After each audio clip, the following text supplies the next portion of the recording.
Ito ay rated SPG, striktong patnubay at gabay ng magulang ang kailangan. Dahil sa pagiging tsismoso ni Marsing ay mapipilitan si Don Julio na paalisin sa kanilang mansyon ang pamilya ni Mokang. Ngunit hindi ito puwersahan, bagkus ay idadaan nila ito sa mabuting usapan. Bibigyan ni Ramon ng malamansyong bahay ang pamilya ni Mokang at bibigyan niya pa ito ng negosyo. At nang sa ganon ay may pagkaabalahan ng mga magulang ni Mokang. Kaya naman, yayaman sila Marsing dahil marunong sa negosyo si Nita at Marsing.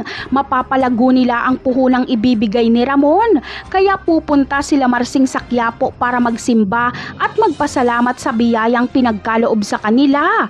At dito nila makikita si Roda na isa ng pulubi. Samantala, tila reunion naman ang magaganap sa buhay ni Tanggol dahil kapag malaman na ni Ramon na nakakulong ang tunay niyang anak na si Tanggol ay gagawa siya ng paraan para lagi itong madalaw sa loob. Kaya darating ang sitwasyon na makakasabay niya si Marites sa pagdalaw kay Tanggol. Kaya naman, takot na takot si Marites kapag makita niyang buhay pa pala ang lalaking nagsamantala sa kanya. Pero mas ikakatakot ni Marites ang kunin sa kanya ni Ramon si Tanggol. Ganun pa man ay sa unang pagkakataon ay mararamdaman ni Tanggol na mahal siya ng kanyang mga magulang. Napakarami pa nating dapat abangan sa mga susunod na episode ng Batang Quiapo. Paalam!